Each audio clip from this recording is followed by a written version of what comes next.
Within the last few hours, the president speaking to union workers. Inflation has fallen 6 months straight. Inflation is coming down. Take-home pay of workers is going up slightly. Biden was met today with a much calmer crowd. Several members of the Republican Party shouted at the president during the State of the Union. Nicole D'Antonio has more.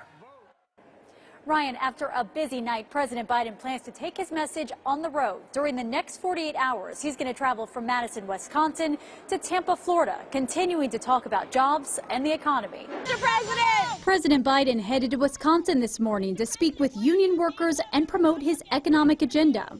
Unemployment rate is at 3.4%, a 50-year low. The economy was also on his mind last night during his second State of the Union address. The president highlighted what he considers his achievements, but he received GOP heckling at levels never before seen when he suggested some Republicans had proposed cutting Medicare and Social Security. Well, I'm glad to see you. No, I tell you, I enjoy conversion.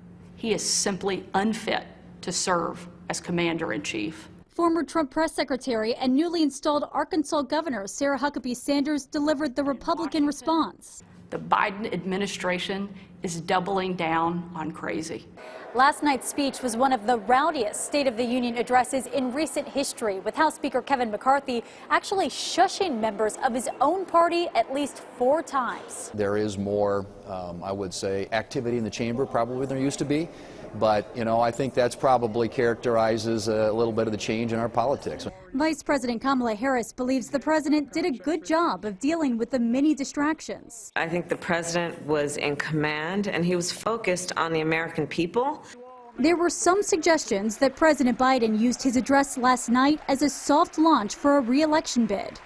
Vice President Harris says if that happens, she'll be running right alongside him. Again, a busy schedule for the president today. He left for Madison, Wisconsin early this morning. He'll be in Tampa, Florida tomorrow.